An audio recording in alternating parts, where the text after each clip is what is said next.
میں نے آپ کے سامنے سورۃ الاحزاب کی آیہ مقدسہ تلاوت کرنے کا شرف حاصل کیا ہے۔ رب کریم ارشاد فرماتا ہے ان اللہ وملائکتہ یصلون علی النبی، کہ بے شک اللہ اور اس کے فرشتے نبی پاک صلی اللہ علیہ وسلم کی ذات پر درود بھیجتے ہیں۔ یا ایھا الذین آمنوا، اے ایمان والو، صلو علیہ وسلموا تسلیما، تمہارا یہ کام ہے کہ تم نے بھی نبی پاک کی ذات پر درود بھی بھیجنا ہے اور سلام بھی بھیجنا ہے۔ امام بخاری رحمۃ اللہ علیہ آپ بیان فرماتے ہیں کہ صلات جو ہے اس کی نسبت اللہ کی طرف بھی ہوئی ہے اس آیہ مبارکہ کے اندر کہ اللہ درود بھیجتا ہے، فرشتوں کی طرف بھی ہوئی ہے اور بندوں کی طرف بھی اللہ نے حکم دیا ہے۔ تو کیا سب کا درود بھیجنا یہ ایک ہی ہے؟ امام بخاری فرماتے ہیں کہ حضرت ابو العالیہ رحمۃ اللہ علیہ آپ کا قول نقل کرتے ہیں، فرماتے ہیں کہ اللہ کی طرف جب صلات کی نسبت ہوتی ہے تو اس سے مراد اللہ کا فرشتوں کے سامنے اپنے سونے محبوب کی ثنا اور تعریف کرنا مراد ہوتا ہے، کہ اللہ پاک اپنے فرشتوں کے سامنے اپنے محبوب کی ثنا کرتا ہے، حمد بیان کرتا ہے، تعریف کرتا ہے۔ یہ مراد ہے کہ اللہ پاک جب درود بھیجتا ہے، اور فرشتوں کی طرف جب صلات کی نسبت ہوتی ہے تو اس سے مراد ہوتا ہے کہ وہ اللہ کی بارگاہ میں نبی پاک صلی اللہ علیہ وآلہ وسلم کے لیے دعائے رحمت کرتے ہیں۔ امام بخاری یہ فرماتے ہیں۔ تو حضرت امام عبداللہ بن احمد نصفی رحمۃ اللہ علیہ آپ تفسیر مدارک اس کے اندر آپ بیان فرماتے ہیں کہ اللہ پاک درود بھیجتا ہے نبی کریم صلی اللہ علیہ وآلہ وسلم کی ذات پر۔ آپ بیان فرماتے ہیں کہ اس کا مطلب یہ ہے کہ دنیا کے اندر اللہ تبارک و تعالیٰ نے نبی کریم صلی اللہ علیہ وآلہ وسلم کو مبعوث فرمایا، آپ کو نبوت کے عہدے پر سرفراز فرمایا، اور اللہ پاک نے اپنے سونے محبوب صلی اللہ علیہ وآلہ وسلم کا جو دین ہے اس کو قیامت تک کے لیے رکھا، اور ہر انسان کو اس پر عمل کرنے کا حکم دیا، اور قیامت تک کے لیے آپ کی عزت و عظمت کو آشکار کیا۔ دنیا کے اندر نبی کریم صلی اللہ علیہ وآلہ وسلم کی ذات پر درود بھیجنے کا یہ مطلب ہے اللہ تبارک و تعالیٰ کی طرف سے۔ اور قیامت کے روز آخرت اللہ تبارک و تعالیٰ کی طرف سے نبی پاک صلی اللہ علیہ وآلہ وسلم پر درود بھیجنے کا مطلب یہ ہوگا کہ قیامت کے روز رب تعالیٰ پیارے آقا کریم صلی اللہ علیہ وآلہ وسلم کو شفاعت کا حق عطا فرمائے گا، اپنے امتیوں کے لیے شفاعت کا حق عطا فرمائے گا، مقام محمود پر آپ کو سرفراز فرمائے گا، اولین اور آخرین کے سامنے نبی کریم صلی اللہ علیہ وآلہ وسلم کا منصب رب تعالیٰ دکھائے گا، اور جتنے بھی اللہ کے مقربین ہیں ان میں سے سب سے اعلیٰ منصب پر نبی کریم صلی اللہ علیہ وآلہ وسلم کو آشکار فرمائے گا۔ قیامت کے روز رب تعالیٰ کی طرف سے نبی پاک صلی اللہ علیہ وآلہ وسلم پر درود بھیجنے کا یہ مطلب ہے۔ آقا کریم صلی اللہ علیہ وآلہ وسلم کی ذات پر درود پاک پڑھنے کے بے شمار فضائل ہیں۔ ویسے بھی ماہ ربیع الاول ماشاءاللہ اپنی رحمتیں اور نور بکھیرتا ہوا آ چکا ہے۔ آقا کریم صلی اللہ علیہ وآلہ وسلم کی میلاد کی خوشی میں ہمیں کثرت کے ساتھ آقا کریم صلی اللہ علیہ وآلہ وسلم کی ذات پر درود پاک پڑھنا چاہیے۔ درود پاک جو ہے یہ نبی کریم صلی اللہ علیہ وآلہ وسلم سے ہمارا محبت کا ایک دعویٰ ہے، محبت کی ایک نسبت ہے، ایک محبت کی دلیل ہے کہ ہم نبی پاک صلی اللہ علیہ وآلہ وسلم کی ذات پر درود بھیجتے ہیں۔ علماء کرام بیان فرماتے ہیں، حضرت علامہ ملا جیون آپ کی کتاب ہے تفسیرات احمدیہ، اس میں آپ بیان فرماتے ہیں کہ رب تعالیٰ کا نبی کریم صلی اللہ علیہ وآلہ وسلم کی ذات پر درود بھیجنا، اس سے مراد ہے اللہ تبارک و تعالیٰ کا آقا کریم کا ذکر خیر فرمانا، اور فرمایا فرشتوں کا نبی کریم صلی اللہ علیہ وآلہ وسلم کی ذات پر درود بھیجنا، اس سے مراد ہے آپ کا اللہ کی بارگاہ میں حضور کے لیے رحمت کی دعا کرنا، اور فرمایا بندوں کا نبی کریم صلی اللہ علیہ وآلہ وسلم کی بارگاہ میں درود بھیجنا، اس کا مطلب یہ ہے کہ اللہ کی بارگاہ میں اپنے گناہوں کی مغفرت مانگنا۔ کہ جب بندہ کہتا ہے اللہم صلی علی محمد، اے اللہ ہمارے پیارے نبی محمد پر اپنی رحمت نازل فرما، تو جب اللہ ان پر رحمت نازل فرماتا ہے تو اس کے ساتھ ہی ساتھ گناہ بھی بخش دیتا ہے۔ نبی کریم صلی اللہ علیہ وآلہ وسلم کا فرمان بھی موجود ہے۔ آقا کریم نے ارشاد فرمایا جو میرا امتی میری ذات پر 10 مرتبہ صبح اور 10 مرتبہ شام درود پاک پڑھتا ہے، اللہ پاک میرے اس امتی کے اس دن اور اس رات کے سارے صغیرہ گناہ معاف فرما دیتا ہے۔ نبی پاک صلی اللہ علیہ وآلہ وسلم آقا کریم فرماتے ہیں کہ میں اس وقت تک جنت میں نہیں جاؤں گا جب تک میرا آخری امتی دوزخ سے نکال نہ دیا جائے۔ یہ نبی کریم صلی اللہ علیہ وآلہ وسلم، آج لوگ کہتے ہیں کہ آقا کریم صلی اللہ علیہ وآلہ وسلم کی خوشی نہ کی جائے، نبی کریم صلی اللہ علیہ وآلہ وسلم کی خوشی نہ کی جائے۔ مجھے بتائیں جن کے صدقے ہم گناہ گار بھی بخشے جائیں گے، جن کے صدقے ہم گناہ گاروں کو بھی جنت مل جائے گی، ان کے آنے کی ہم خوشی نہ منائیں تو اور کیا کریں؟ روئیں ان کی ذات کو کہ وہ آئے اور ہم بخشے گے، بلکہ خوشی منانے کا یہی تو مقام ہے۔ آج اگر کسی بندے سے 302 ہو جائے اور جج صاحب لکھ دیں کہ جناب اس کو پھانسی دی جائے گی، اور ایک کوئی بندہ جو اعلیٰ منصب پہ ہو وہ صدر صاحب کے پاس جائے اور اس کا معافی نامہ لکھوا لائے اور وہ جیل میں چلا جائے اور معافی نامہ پیش کرے جناب اس کو سزا نہیں دی جائے گی، پھانسی نہیں دی جائے گی، جج صاحب نے اس کو صدر صاحب نے معاف کر دیا ہے، تو مجھے بتائیں اس بندے کا جانا وہاں پہ وہ جس کو پھانسی لگ رہی تھی اس کو خوشی دے گا یا نہیں دے گا؟ اس کے لیے کتنا خوشی کا سما ہوگا۔ وہ جب بھی بندہ اس کو سامنے نظر آئے گا اس کے چہرے پر اس کے دل میں خوشی داخل ہو جائے گی، وہ ہمیشہ کہے گا کہ اس بندے کی وجہ سے مجھے زندگی ملی ہے۔ تو نبی کریم صلی اللہ علیہ وآلہ وسلم فرماتے ہیں کہ میں اس وقت تک جنت میں نہیں جاؤں گا جب تک میرا آخری امتی دوزخ سے نکال نہ دیا جائے، اور ایک مقام پہ آپ فرماتے ہیں کہ اس وقت تک میں اپنے رب سے راضی نہ ہوں گا۔ قرآن پاک کے اندر رب تعالیٰ نے جہاں پہ فرمایا نا وَلَسَوْفَ يُعْطِيكَ رَبُّكَ فَتَرْضَىٰ، کہ ان قریب آپ کا رب آپ کو اتنا دے گا کہ آپ کو راضی کر دے گا، تو وہاں پہ علماء بیان فرماتے ہیں نبی کریم صلی اللہ علیہ وآلہ وسلم نے فرمایا میں اس وقت تک راضی نہیں ہوں گا جب تک میرا آخری امتی دوزخ سے نکال نہ دیا جائے۔ تو دیکھیں یہ ہے ہمارے پیارے نبی کریم صلی اللہ علیہ وآلہ وسلم کی ذات۔ مشکوٰۃ شریف کی آپ حدیث مبارکہ پڑھیں، مشکوٰۃ شریف کے اندر امام تبریزی بیان فرماتے ہیں، آپ فرماتے ہیں کہ نبی کریم صلی اللہ علیہ وآلہ وسلم ایک دفعہ قرآن پاک پڑھ رہے تھے، اور قرآن پاک پڑھتے پڑھتے حضرت ابراہیم علیہ السلام کی دعا آپ کے سامنے آئی،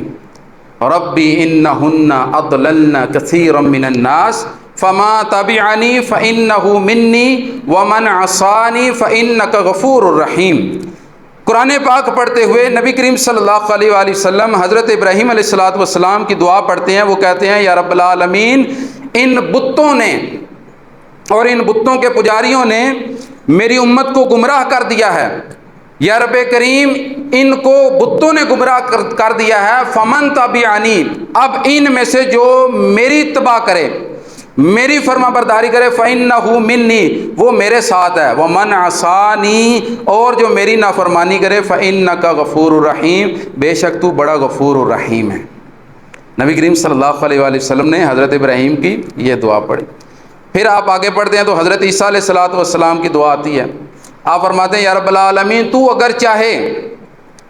تو چاہے تو ان کو عذاب دے، اور اگر تو چاہے تو ان کو بخش دے، فإنک انت العزیز الحکیم بے شک تو بڑا غالب حکمت والا ہے۔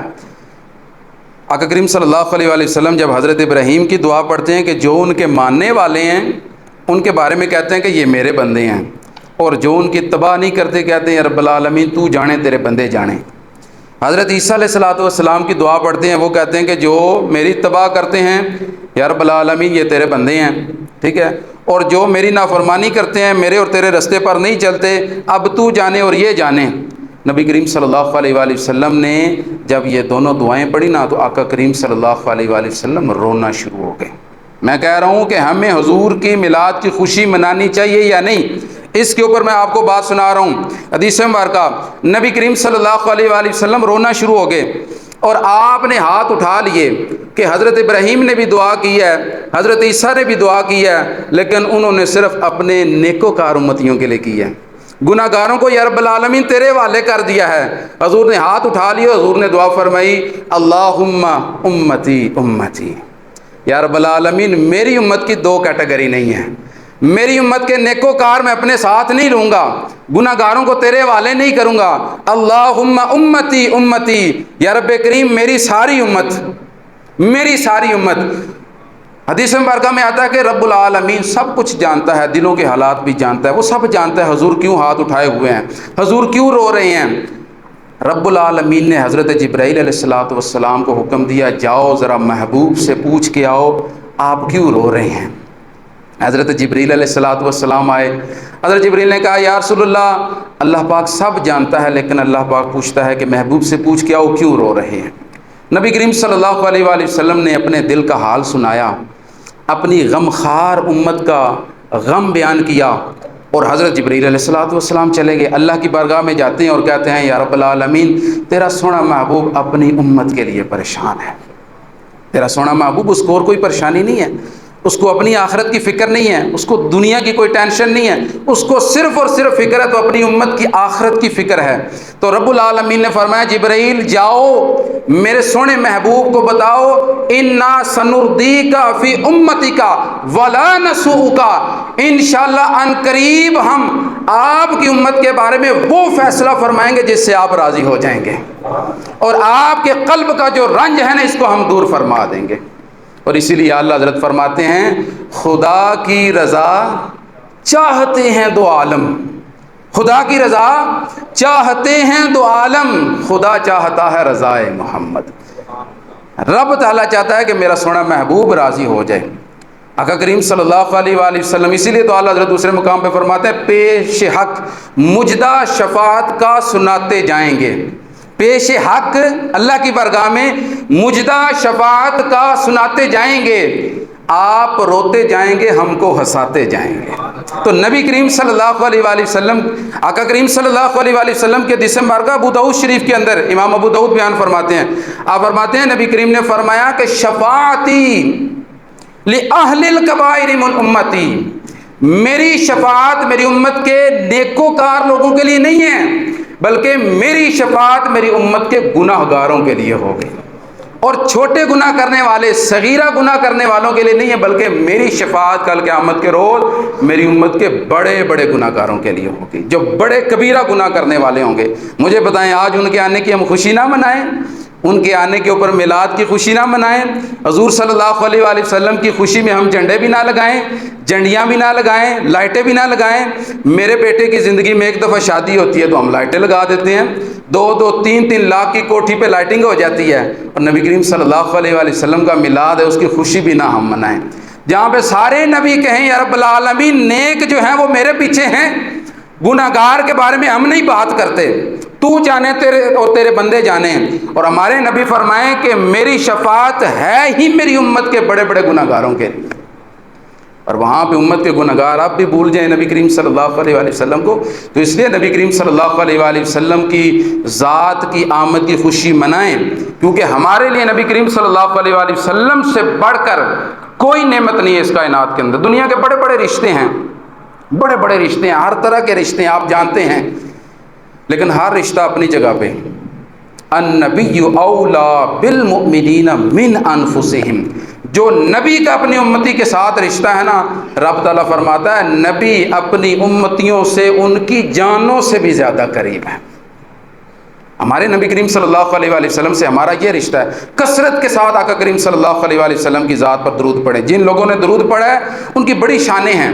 اللہ پاک نے انہیں بڑا بڑا مقام عطا فرمایا ہے، اور اللہ پاک کی بارگاہ کے اندر جو درود پڑھتے ہیں نبی کریم صلی اللہ علیہ وآلہ وسلم کی ذات پر، اللہ پاک انہیں اپنا ولی بنا لیتا ہے۔ علماء بیان فرماتے ہیں کہ ایک وقت آتا ہے بندہ نبی کریم صلی اللہ علیہ وآلہ وسلم کی ذات پر درود پاک پڑھتا رہتا ہے حتیٰ کہ وہ مقام ولایت پر پہنچ جاتا ہے، اس کو نہیں پتہ چلتا، اللہ کی بارگاہ میں وہ مقام ولایت پر پہنچ جاتا ہے جو آقا کریم صلی اللہ علیہ وآلہ وسلم کی ذات پر درود پڑھتا ہے۔ حضرت امیر خسرو، آپ کو مجھے ایک واقعہ یاد آ گیا، آپ حضرت خواجہ نظام الدین اولیاء کے مرید تھے۔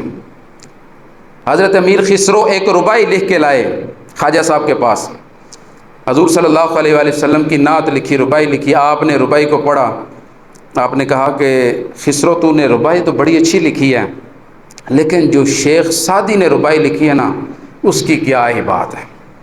حضرت امیر خسرو نے رکا لیا، واپس چلے گئے، رات کو پھر حضور کی ذات پہ درود پڑھا اور نعت لکھنا شروع کر دی، دوسرے دن پھر ربائی لکھ کے لے آئے، خواجہ صاحب کی بارگاہ میں پیش کی، خواجہ نظام الدین اولیاء رحمۃ اللہ علیہ، آپ نے پڑھی، آپ نے کہا خسرو تو نے ربائی بڑی اچھی لکھی ہے، لیکن جو شیخ سعدی نے ربائی لکھی ہے نا اس کی کیا ہی بات ہے۔ آپ پھر چلے گئے، تیسرے دن پھر ربائی لکھ کے لائے، آپ نے پھر ربائی پڑھی، کہا کہ خسرو تو نے ربائی بڑی اچھی لکھی ہے، لیکن جو شیخ سعدی نے ربائی لکھی ہے نا اس کی کیا ہی بات ہے۔ حضرت امیر خسرو کہتے ہیں خواجہ صاحب مجھے بتائیں نا، حضور شیخ سعدی نے بھی حضور کی نعت لکھی ہے، میں بھی حضور کی نعت لکھ کے لا رہا ہوں 3 دن سے، لیکن ان کی نعت کے اندر، ان کی ربائی کے اندر، ان کے الفاظ کے اندر، ان کے کلام کے اندر ایسا کیا جادو ہے کہ آپ کہتے ہیں کہ اس جیسی یہ ربائی نہیں ہے۔ حضرت شیخ سعدی کی جو ربائی ہے ان کی نعت اس کی کیا ہی بات ہے۔ آپ نے کہا تو جاننا چاہتا ہے نا کہ اس ربائی کی کیا اہمیت ہے، تو رات کو میرے پاس آ جانا، عشاء کے بعد پچھلے پہر میرے پاس آنا۔ حضرت خواجہ نظام الدین اولیاء آپ رات کو اللہ کا ذکر کر رہے تھے، عبادت میں مشغول تھے، امیر خسرو آئے، آپ نے پاس بٹھا لیا، مرشد نے نگاہ فرمائی، حضرت امیر خسرو کو نبی کریم صلی اللہ علیہ وآلہ وسلم کی زیارت نصیب ہو گئی۔ آپ دیکھتے ہیں نبی کریم صلی اللہ علیہ وآلہ وسلم موجود ہیں، آپ کی بارگاہ میں صحابہ کرام موجود ہیں، بڑے بڑے اولیاء موجود ہیں، اور حضرت شیخ سعدی رحمۃ اللہ علیہ حضور کی بارگاہ میں بیٹھے ہوئے ہیں،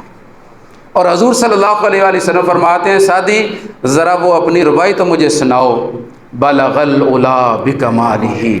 کشف الدجا بجمالہ حسنت جمیع خصالہ صلوا علیہ وآلہ۔ آپ فرماتے ہیں کہ جب شیخ سعدی نے یہ ربائی مکمل کی نا، حضور صلی اللہ علیہ وآلہ وسلم نے فرمایا شیخ سعدی ذرا دوبارہ اس کو پڑھو۔ شیخ سعدی نے دوبارہ اس کو پڑھا، جب مکمل ہوئی حضور نے فرمایا شیخ سعدی ذرا اس کو دوبارہ پڑھو۔ نبی کریم صلی اللہ علیہ وآلہ وسلم نے 3 دفعہ شیخ سعدی سے ربائی سیکھنے کو کہا کہ شیخ سعدی کیا ہی پیاری تو نے یہ ربائی لکھی ہے۔ اور علماء بیان فرماتے ہیں جب شیخ سعدی یہ ربائی لکھ رہے تھے، حضور کی یہ نعت لکھ رہے تھے، بلغ العلا بکمالہ کشف الدجا بجمالہ حسنت جمیع خصالہ، یہ 3 جملے لکھ چکے تھے، چوتھا جملہ نہیں بن رہا تھا، وزن پر نہیں آ رہا تھا، سوچتے سوچتے آنکھ لگ گئی، خواب میں حضور کی زیارت ہو گئی۔ نبی کریم صلی اللہ علیہ وآلہ وسلم نے فرمایا سعدی ذرا پڑھ کیا ربائی لکھ رہا ہے۔ شیخ سعدی نے پڑھا بلغ العلا بکمالہ کشف الدجا بجمالہ حسنت جمیع خصالہ۔ آگے خاموش ہو گئے، حضور نے فرمایا سعدی کیوں نہیں کہتا صلو علیہ وآلہ، صلو علیہ وآلہ، حضور کی ذات پر درود پاک پڑھنا اس کا بڑا کمال ہے۔ تو حضرت امیر خسرو نے کہا کہ مجھے اب پتہ چلا حضور شیخ سعدی کا جو کلام ہے، حضور کی نعت اس کا، اب اس کا مطلب کیا ہے؟ صلو علیہ، حضور کی ذات پر درود پڑھیں، وآلہ، اور آپ کی آل کی ذات پر درود پڑھیں۔ نبی کریم صلی اللہ علیہ وآلہ وسلم کا مہینہ ہے، آقا کریم صلی اللہ علیہ وآلہ وسلم کے میلاد میں ہم نے کثرت کے ساتھ درود پڑھنا ہے۔ علماء بیان فرماتے ہیں 313 مرتبہ جو بندہ پڑھتا ہے نا دن کے اندر، یہ کثرت میں شمار ہوتا ہے، کم سے کم 313 دفعہ، اور باقی بھی درود اپنی جگہ، باقی درودوں کے مزے اپنی جگہ ہیں۔ قسم جانیے جو درود ابراہیمی کا مزہ ہے نا وہ اپنی جگہ ہے۔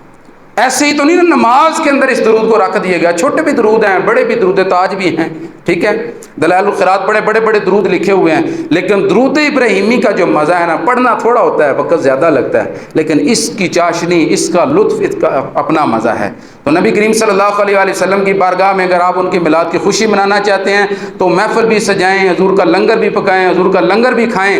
میلاد بھی منائیں، جھنڈیاں بھی لگائیں، گلیاں بھی سجائیں، لیکن ہر وقت ہمارے ورد و زبان حضور کا درود پاک ہونا چاہیے۔ اللہ پاک سے دعا ہے کہ عمل کرنے کی توفیق نصیب فرمائے۔